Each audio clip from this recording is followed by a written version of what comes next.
Cricket World Cup action now shifts to Pune. Shane Dias is back with us. You guys know very well Shane Dias. We've been trying to get in touch with him for all these days. Finally now, not only just until last night did we manage to establish that communication, we managed to drag him back into the studio as well. Shane Dias, welcome back. Thank you very much. And the big toss news for you guys is that New Zealand have won the toss and, no surprise, opted to field first. Considering that Pune is very much a nice batting paradise, should in theory ease out on the lights, probably the best decision they could have made. Absolutely. I don't think, given the conditions as well, you look at how the matches have gone by in the past as well. Think, New Zealand would exactly have wanted to do that only. Again, pretty much going by convention. And it's always good, let's say, winning the toss and deciding to do exactly what you want to do over there. So, New Zealand winning the toss, you talk about team changes. Let's quickly tell you about team changes. Yeah, we'll go over them in detail in a bit. But the two major team changes, both teams getting in another seamer off the bench. And not just any seamers, by the way, top world-class bowlers. So for New Zealand, Lockie Ferguson goes onto the bench. In comes Tim Southee. First game, if I'm not wrong, for him? First game for Tim Southee because he was out injured. He had a thumb injury prior to the start of the World Cup, remember. Then, of course, when you got Matt Henry, Trent Bolt and the likes of Lockie Ferguson, well, even somebody as good as the third highest wicket taker in ODIs for New Zealand, he sits out as well. He comes in because there's been a forced change. Lockie Ferguson, remember, he picked that injury in the previous match. He goes out. He wasn't able to complete his full quota of overs as well as a result. So, first change for New Zealand, but one that doesn't impact their 11 much because it's a like-for-like change. But rather, I would say Tim Southee gives you the option of few more runs than Lockie Ferguson with the bat as well. So absolutely. And for South Africa, the change is they've made one change and it's more tactical than anything else. There was always talk about, Rabada is going to be fit again. Who does he come in for?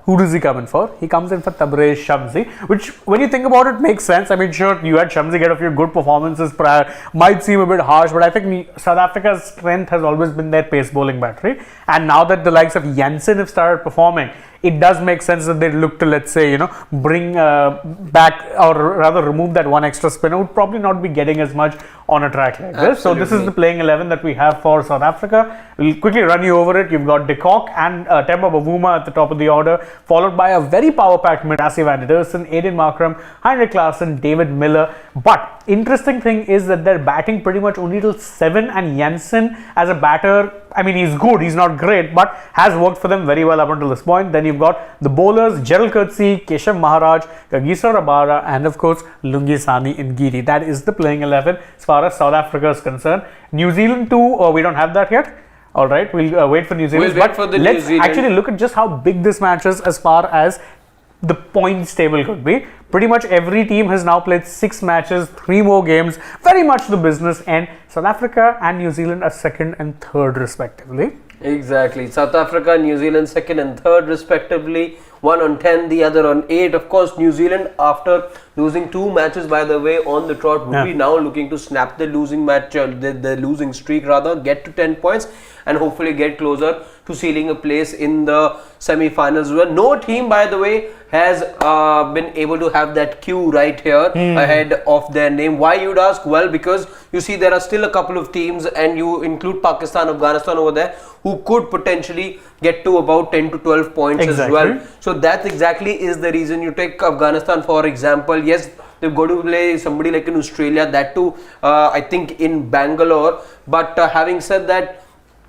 they could get to 12 points. Still 3 matches left for Afghanistan, can potentially get to 12. As far as Pakistan, they can go to 10 with 2 more wins. So again, lot lying still on the line for all the teams, and New Zealand, more importantly than South Africa, I would say, would need this win desperately because of their 2 matches that they've lost. South Africa, on the other hand, sticking with these 2 teams, South Africa, on the other hand, got that win by the barest of margins, as you would want to call it, against Pakistan. You thought that the match had almost drifted away. Tabraiz Shamsi, who's not in the side today, you see the playing 11s like we showed you for South Africa. He's not here, but he did just about enough, being the perfect support man as Keshav Maharaj scored those winning runs. Shane, mind talking us through the playing 11 as far as New Zealand are concerned? One change we suspect. Yeah, one change only, and that's of course, as you can see, Tim Southee comes in and plays with Lockie Ferguson. Beyond that, you've got Devon Conway, Will Young at the top of the order, Rachin Ravindra, Daryl Mitchell, Tom Latham, Glenn Phillips, Jimmy Neesham,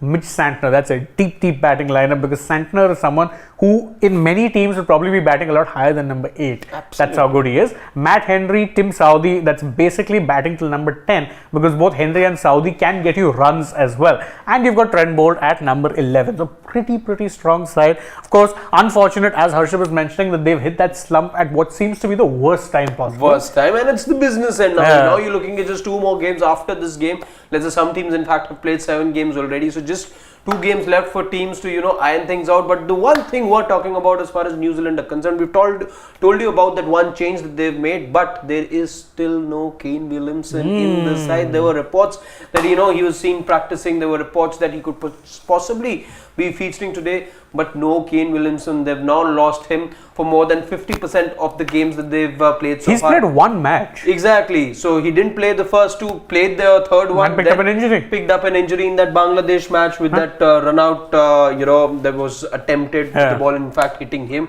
He ended up picking that injury over there. But even then, kudos to this side, because despite those changes, let's say one in the bowling department, the other in fact a bigger change in terms of change of leadership and losing somebody with the bat as good as Kane Williamson, even then New Zealand, for them to be finding themselves in the top 3 is job well done till now. Absolutely. In fact, if you're looking at, by the way, also since we're talking about these matches now, business end, both teams have a pretty interesting run-in as far as their remaining matches are concerned. With New Zealand, we had always said that early on they had probably their best fixtures. Which is why you look at the first 4 fixtures. Let's just tell you the first 4 pictures. They played England, that was the toughie. But then Netherlands after that, Bangladesh after that, Afghanistan after that. Now what? And that's what good teams are all about. After they got that big win against England, they got these 3 other wins as well. So points secured. They didn't really have to worry later on. So these 2 matches as well that they've lost, many teams can panic, but New Zealand can afford, or could have always afforded after that 4 matches that they won right at the start, to have had this kind of a dry patch, let's say. And that's what happens, when you have a good start to the tournament, you are okay, taking in those little shocks along the way, because you anyway, in the run up to the semi-final, account for 1 or 2 losses. 100%. So maybe those 2 losses have happened there for New Zealand, but you look at the opposition going forward. Shane, if you could talk us through the fixtures left for them. Absolutely. We've got South Africa, which is taking place today. That's probably one of the toughest ones yet, because I think if you're looking at Pakistan, Sri Lanka, with Pakistan it's always hit or miss, right? This is it's going to be a key match. Yeah, that's what I'm saying. It's interesting because it's hit or miss. Pakistan are either going to stun you or they'll fold meekly like a pack of cards. Which Pakistan turns up on the day will determine how tough a match this is for New Zealand. Sri Lanka probably an easy end, because again, this is Sri Lanka side that are coming off a loss to Afghanistan of all teams. So that is fine as far as them. But again, these next 2 fixtures are going to be very key in deciding what position, because I do think they'll probably qualify. It's just a matter of how high or low it is that they make it. And as far as other teams are concerned, South Africa you've got as well. You have to look at their run-in. They also have, by the way, 2 very tricky matches coming up, because New Zealand fixtures today, and after that they've got India at Eden Garden. But having said that, from a South Africa perspective, they lose here today, it becomes their 2nd loss only. Again, they can afford to lose today. Again, the India match as well, they would gun for a win if they are to lose today. But let's say if they're also going in with 3 losses, I can definitely see a win over here, because look at the surface that they'll be playing Afghanistan. Afghanistan will not, given the strengths, I don't think they'll have a lot of success over there. They can pose a threat or a challenge, but I think South Africa can be sure of a victory over here. Absolutely. But 2 very crucial matches for South Africa. These ones are definitely key, because again, their fixtures, if you look at it, are kind of mixed. You have Sri Lanka to start, you'd say okay, easy, but then you've got Australia, then Netherlands, then England, then Bangladesh, Pakistan. Thereafter you've got New Zealand, India, 2 very tough fixtures. Back to back. Back to back fixtures, and there'll be travel involved, because you're going from Pune to Kolkata. 3-day gap you've got. But if they get a win in even one of these matches, I think they're sorted. Speaking of travel, let's bring you back to New Zealand. Look at the gap over there. They play on Saturday now. We're already on Wednesday. So again, just 2 days. they play again. And with most teams, again, the first day rather after the match just gets consumed in the commute. And sleep. Exactly, and catching up with sleep. Of course, the next day is just, the optional practice session day. So fatigue obviously will be catching up as well. But as far as New Zealand are concerned, the only reprieve for them, let's say, back-to-back games in Bangalore. Back-to-back games in Bangalore. So no travel for them, and they get to stay in the same city then for about 3 to 4 days. Exactly. So that is, as far as we're talking about the team combinations, I think definitely going to be a very interesting match in terms of just a pure contest, because the kind of surface that you get in Pune, it's hard, through very, very good batting conditions. I think you're in for a run fest today. You could see a lot of runs coming. You should, and that's what we've seen. Let's say South Africa, by the way, do have that firepower as well. Let's not forget to post, and they'll be happy. They'll be happy being asked to bat first. Yeah. They'll be happy because it works according to their template. Let's not forget what Temba Bavuma said a couple of days back, that we're still figuring out what our template should be as far as chases are concerned. What we know is it's their strong suit posting when it comes to setting a total. Exactly, it is their stronger suit posting total. So they'd relish this. They'd relish this opportunity on a fresh Pune deck to be able to go and post totals. What that total could be, again, I've not been able to have a glimpse of the image of Shane. If you did manage to get a glimpse of the image, what kind of a total are we looking at? See, basically, when they showed the track, it was again hard, flat. There was some grass, but it did look like it was left on rather than grass that would be giving you bounce movement, anything of the sort. So I think you're getting a typical Pune track, the types of which you've been getting throughout. Good batter-friendly conditions, unless, of course, and that was even what the pitch report was saying, that you're looking at good batting-friendly conditions, hard track, true bounce. Unless everyone's misinterpreted entirely, I think you're getting a run fest. Seems likely. Any predictions? Predictions. See, this is a toughie because again, both these teams have a ton of firepower. So if I'm South Africa, I'm looking at going big. You have to 50 overs. Knowing the kind of batting that New Zealand have, I would reckon they'd be targeting about at least 370, 380. Likelier to get about 345. That's my prediction. But I do think a New Zealand win seems likely. They're probably just snapping that streak today. Yeah. Is the fact that, again, those two losses as well, okay, the one against India was again, it was a tense, there were some tense moments that's in that run, but against Australia, they almost just about got the job done. It was hard on New Zealand, I would say, to, take that defeat against Australia, but again, it happens, the margins are fine at times. New Zealand would be sick of fine margins though, right? I mean, they ended up losing 2019 World Cup final, recently the Rugby World Cup final by a single. It was very, very close. Then this match, what is it with New Zealand and ending up on the wrong side of heartbreak? I don't understand it. But at least that's one thing we have to note with New Zealand. The matches that they've lost, not been comprehensive losses. It's been very, very close, which means that yes, 2 losses, probably not the best things, but they're not doing very much wrong. It's just about on the day being that little bit better. I do think today might just be that day. I don't know why. Just a gut feeling. But just looking at the squads a bit more, in particular the fact that, when you talk about spinners, let's say, and I don't think spinners over here will have a big say, but the one thing that I see how these two teams are, are rather like for like in terms of arsenal, I would say. Look at the fact that there are 2 spinners over here. You've got a Santner, you've got a Rachin Ravindra to look forward to. Over here, as far as South Africa concerned, you can have Keshav Maharaj obviously bowl, but then somebody like a Markram also can roll his arm over, and we've seen him do that on a couple of occasions. So pretty much like for like when you look at these two teams. Where do you think, Shane, as far as matchups are concerned, do you see Quinton de Kock, Temba Bavuma, particularly Quinton de Kock, given the firepower that he's had and that he's displayed? Do you think the likes of Trent Bolt, Tim Southee, since they'll be sharing the new ball, you suspect, can they really unsettle this Kiwi apple cart? They can, that's the thing. Again, these guys are masters of the new ball, and I think this is the first time you're going to see these two operate in tandem in this World Cup. So I'm not even sure, because again, Henry has been phenomenal with the new ball. Who gets to be that first change is very, very tough. But again, Saudi's ability to move the ball. That's the thing. And if I'm South Africa, if you're talking about the key matchup, rather than Quinton, I think Temba Bavuma needs a big knock. Because again, there's a lot of talk that he's playing just as a skipper. He's not really had that one knock to kind of set the stage on fire or even be impactful. I mean, you've had Quinton have a couple of good knocks. Risa Hendricks, I dare say, who would come in for Temba when he was sitting out, had a good knock. Temba needs a big knock. So for me, I think the key battle will be Temba versus the new ball bowlers. If you can see them out potentially look to get to the middle overs where batting will kind of, once you're set, will become easier. I think that's the key. How long can Temba last? Because he's probably also that one batter they have, if you look at their batting lineup, who's probably very anchor-like. Everyone else is aggressive. Markram, we know, can tonk a long ball consistently. Same with Klaasen, same with Miller, same with Jansen and Quinton. Temba needs to actually play to his strengths, not probably let that criticism of, oh, he's not aggressive enough. It's ODI cricket. You don't need 7 aggressive batters. Ask England how well that's going for them. It makes it a very good contest for the simple reason that when we talk about firepower, I see bigger hitters, let's say, with South Africa than with New Zealand. I think New Zealand have far more, let's say, balanced and batters who would let's say take the measured approach. With South Africa, there's a lot of firepower that I see. The likes of Miller, Jansen, these guys just know how to operate in one gear. That's a bit of a thing with South Africa. Quinton as well just knows how to operate in 5th gear.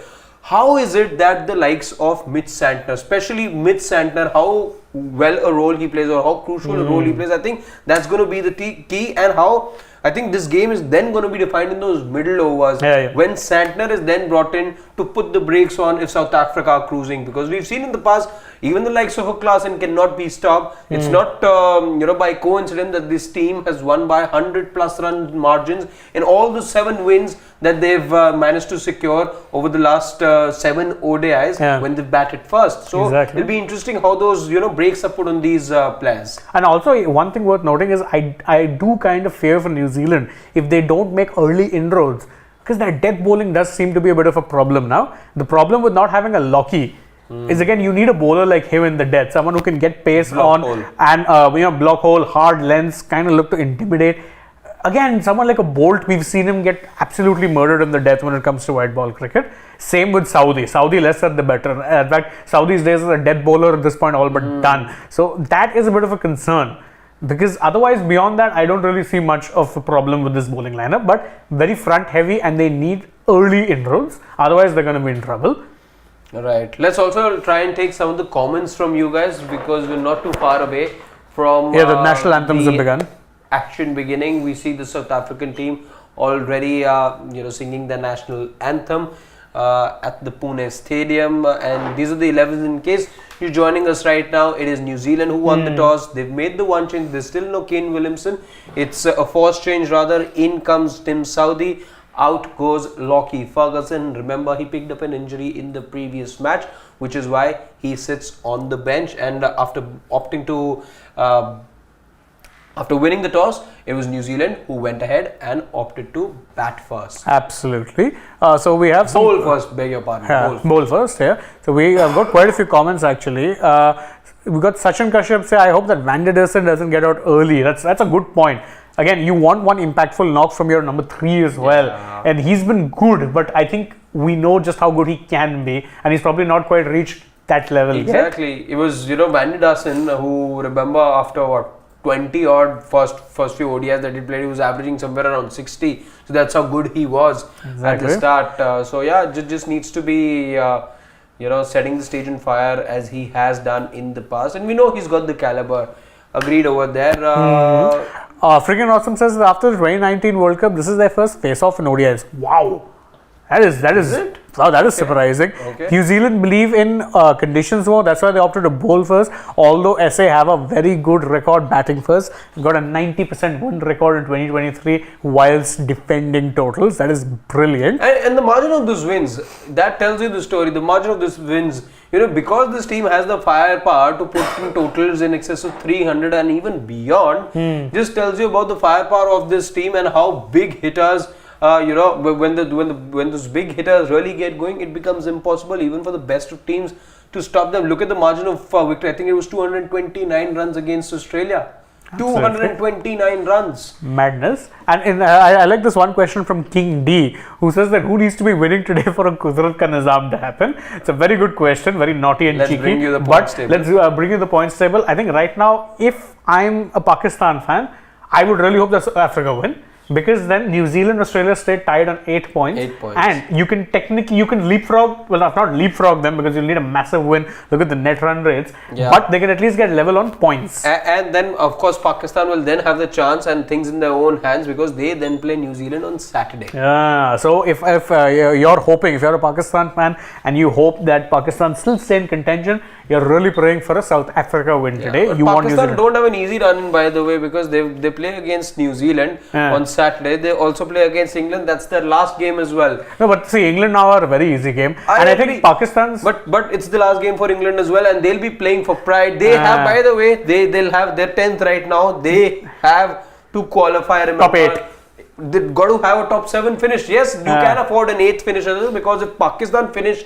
So basically, if Pakistan finish outside the top 7, then of course those 7 that you see right up top will be the 7. But if Pakistan are there in the 7, they go out because they will be there anyway because of the host. Then the team finishing 8th gets us. So England will be targeting to finish at least in 8th position for them to be able to play in the Champions Trophy 2025. Exactly. So they also have stuff to play for, and actually, if you're looking at it with Pakistan, they still also need a lot of results going their way because their net run rate's really bad, and also they've played 7 games. Remember, even if they win their next game after New Zealand lose, they'll still have 1 less game in hand. So they really need a lot going their way. When I say a lot, I mean a lot. It kind of reminds you of the kind of run that New Zealand had in 2019. Remember, they just about made it in, and that too, who did they knock out instantly? Pakistan. Yeah.